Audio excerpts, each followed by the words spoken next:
दुनिया के लिए ये बुरी खबर है। दरअसल महंगाई के मोर्चे पर अमेरिका को बड़ा झटका लगा है। यहां महंगाई एक बार फिर रिकॉर्ड स्तर पर पहुंच गई है। जून महीने में अमेरिका में रिटेल महंगाई दर 9.1% रही, जबकि अनुमान था 8.8% का। और अमेरिका में 41 साल की ये सबसे ज्यादा महंगाई दर है। और इस आंकड़े के बाद दुनिया भर के बाजारों पर असर भी दिखना तय है। आपको बताएं, आशंका यह है कि यूएस फेडरल रिजर्व भी ब्याज दरों में तेज बढ़ोतरी करेगा और अगर अमेरिकी सेंट्रल बैंक ब्याज दरों में बढ़ोतरी करता है तो इसका असर ग्लोबल स्तर पर भी देखने को मिल सकता है। अमेरिका पर महंगाई और दुनिया भर में इसके असर पर चर्चा करने के लिए इस वक्त हमारे साथ जी बिजनेस के मैनेजिंग एडिटर अनिल सिंह भी हैं। अनिल सर, आंकड़े आ चुके हैं, अमेरिका में महंगाई दर के 41 साल की ऊंचाई पर पहुंच गई है। कितनी बड़ी चिंता है ये दुनिया के लिए और किस बात की आशंका ज्यादा है?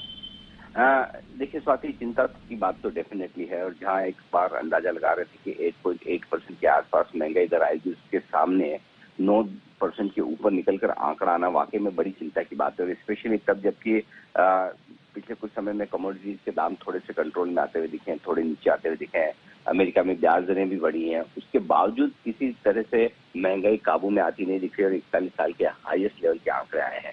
अब चिंता किस बात की? चिंता इस बात की कि जितनी ज्यादा महंगाई उतनी ब्याज दरें तेजी से बढ़ने की संभावना।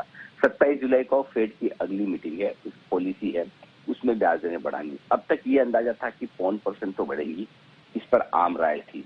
यानी कि एक बार पहले ही 0.5% बढ़ा चुके, जो उन्होंने 22 साल में पहली बात किया, 18 साल में पहली बात किया, अब फिर से 0.5% बढ़ाने की तैयारी में थे। लेकिन आज अगर वहां के आप जो डेटा देखें तो इस महंगाई के आंकड़े के बाद अब 30% लोग ये मान रहे हैं कि 0.5% नहीं, 1% भी बढ़ सकती है। और हो सकता है ये आंकड़ा कल और आगे पॉलिसी आते वक्त और आपको बढ़ता नजर आए। यानी कि लोग अब ये समझने लगे कि 0.5% से काम नहीं चलेगा, शायद हो सकता है 1% बढ़ाने की भी संभावना बने और कल फिर बॉन्ड मार्केट उसके हिसाब से अपने आप को एडजस्ट करने की कोशिश करेंगे। तो सबसे बड़ी चिंता की बात है कि तेजी से ब्याज दरें बढ़ेंगी। 0.5% तो है ही, चाहे 1% बढ़ाए ना बढ़ाए, लेकिन उसकी चिंताएं बढ़ेगी। और उसके चलते जो सिस्टम में से लिक्विडिटी कम करने की प्रोसेस है और ब्याज दरें जो बढ़ाने की प्रोसेस है, वो अमेरिकी बाजारों पर, अमेरिका की अर्थव्यवस्था पर बुरा असर डालेगी। जी, एक रिपल इफेक्ट अनिल सर देखने को यहां पर मिल सकता है, जैसा आप बता रहे हैं। और डेफिनेटली ब्याज दरों में बढ़ोतरी तय है अमेरिका में। ऐसे में जो एफआईआईज की बिकवाली है सर, जो हम लगातार पिछले कई दिनों से देख रहे हैं, वो हो रही है, क्या ये और भी ज्यादा तेज हो सकती है इस प्रोसेस के बाद? हाँ, हो सकती है, बिल्कुल हो सकती है। और इसलिए भी कि आमतौर पर बढ़ती हुई ब्याज दरों के समय में एफआईआईज को इमर्जिंग मार्केट्स कभी पसंद आते ही नहीं है। इस बार भी उन्होंने जमकर बेचा है। वो अलग बात है कि हमारे बाजार ज्यादा गिरे नहीं। हमारे बाजार नहीं गिरने की वजह ये है कि हमारे पास लोकल पैसा इस बार काफी है और हमारे खुद के इन्वेस्टर्स दम लगाकर मुकाबला कर रहे हैं, पैसा लगा रहे हैं म्यूचुअल फंड के जरिए सीधे तौर पर। लेकिन इसका मतलब ये नहीं कि एफआईआईज ने अपने रुझान में कोई बदलाव किया है। एफआईआईज ने का रुझान तो हमेशा से यही रहा है। जब जब भी अमेरिका में ब्याज दरें बढ़ने की सिचुएशन आती है, तब वो भारतीय बाजारों से, दूसरे इमर्जिंग मार्केट से पैसा निकालते हैं और वो उन्होंने किया भी और इस बार तो सबसे ज्यादा किया है। तो इस थोड़ा सा अभी जो पिछले 2 हफ्तों में पोज लिया था, थोड़ी सी बिकवाली का प्रेशर कम किया था, अब वो बिकवाली का प्रेशर वापस बढ़ेगा भी। और जब तक उन्हें ये संकेत न मिले कि ब्याज दरें पीक आउट हो रही, महंगाई पीक आउट हो रही है, तब तक आप एफआईआईज की बिकवाली तो होते हुए देखेंगे। और दूसरी तरफ करेंसी का भी नुकसान होता है। तो ऐसे में एफआईआईज के लिए ये सेंसिबल है कि रुपया कमजोर हो, मार्केट और गिरे, उससे पहले वो बिकवाली करके निकले। और एक और चीज ये भी है, एक तरह से हम ये खुश हो सकते हैं कि हमारे बाजार सबसे कम गिरे हैं, हम ज्यादा बेहतर रहे हैं और एफआईआईज की इतनी बिकवाली को पचा चुके हैं। लेकिन दूसरी तरफ से आप एफआईआईज के एंगल से देखें तो उनके लिए तो बहुत बढ़िया मार्केट है कि आप जितना चाहें बेच पा रहे हैं और ऊपर से करेंसी वीक हो रही, तो बाद में जब भी उन्हें वापस लेना होगा ले भी पाएंगे। तो मेरे ख्याल से दिक्कत तो है ही, बिकवाली रहेगी भी एफआईआईज की और वो थोड़ी बढ़ने भी वाली।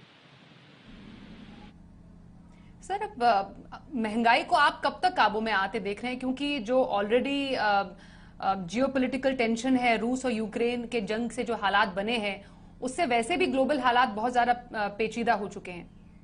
स्वाति, एक्चुअली है ना, इस सवाल का जवाब पुतिन साहब के पास ही है कि महंगाई दुनिया भर में कब काबू में आएगी।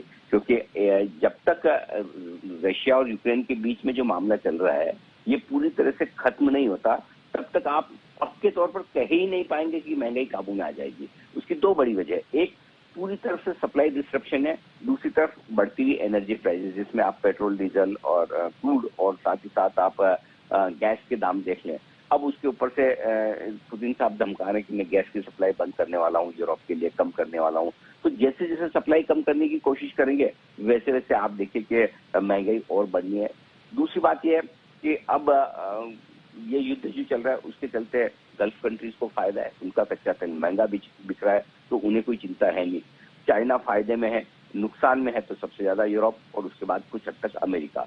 तो ओवरऑल जब तक इस युद्ध को खत्म करने का कोई संकेत आपके सामने नहीं आता, जब तक सप्लाई सारी नॉर्मल्स नहीं होती, जब तक सैंक्शंस नहीं निकलते हैं, तब तक आपके लिए बड़ा मुश्किल होगा कि आप ये भरोसा कर लें कि महंगाई आपकी काबू में आ जाएगी। हाँ, ये जरूर है कि इसके साथ एक चीज और जो होगी तेजी से ब्याज दरें बढ़ाने से, वो होगी कि ग्रोथ पर असर पड़ेगा, मंदी आने की संभावना होगी, अमेरिका की इकोनॉमी और दुनिया भर की इकोनॉमी के रिसेशन में जाने का जो खतरा होगा, उसके चलते कमोडिटीज के दाम घटेंगे। लेकिन मेटल्स के दाम घट जाए, खाने पीने की चीजों की कमोडिटीज के दाम घट भी जाए, तब भी आपके लिए जो सबसे बड़ा फैक्टर महंगाई का है वो कच्चा तेल और गैस के प्राइसेस है।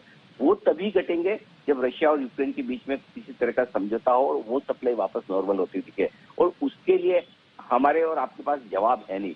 तो मेरा ये समझना है कि मतलब ट्रम्प कार्ड वही है, जब तक वो नहीं होता तब तक आप महंगाई को एकदम पक्के तौर पर नीचे आ जाएगी ये कहना ही मुश्किल है, ऑलमोस्ट इम्पॉसिबल। तो प्रिडिक्ट करना काफी मुश्किल है महंगाई को, लेकिन इन आंकड़ों से यूएस के बाजार जरूर सहम गए हैं सर। फिलहाल तो मार्केट गिरे हुए हैं। हम देख पा रहे हैं डाउ जोन्स और नैस्डैक दोनों गिरावट के साथ कारोबार इस वक्त हो रहा है। हमारे बाजार इस पर कैसे रिएक्ट कर सकते हैं कल?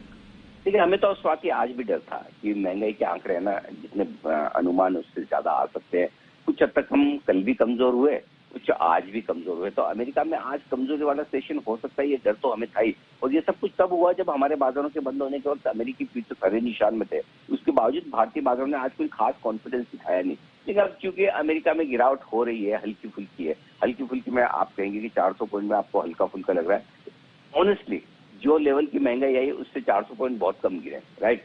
सो ऐसी सिचुएशन में कल हम थोड़ा असर तो देखेंगे। मेरा ये समझना है 15,700 15,850 ये 150 पॉइंट की रेंज कल निफ्टी पर मजबूत सपोर्ट के तौर पर रहेगी और इसके नीचे जाने की संभावना कम है, वहां पर आप खुलेंगे। और ऊपरी स्तरों पर अब कल की ही बात तो नहीं कर रहा, लेकिन अगले हफ्ते के हिसाब से देखें तो 16,200 16,300 आपके लिए अपर बैंड हो गया। उसके पार निकलने में मुश्किल आएगी क्योंकि आपको ग्लोबल मार्केट्स का सपोर्ट नहीं है, एफआईएस की बिकवाली है और बाकी सारे फैक्टर्स आपके लिए कमजोरी के हैं। लेकिन 15,700 15,850 इससे ज्यादा कमजोरी कल तो मैं नहीं देख रहा। बाकी देखते हैं, अभी तो अमेरिका में आधे से ज्यादा ट्रेडिंग सेशन बचा है।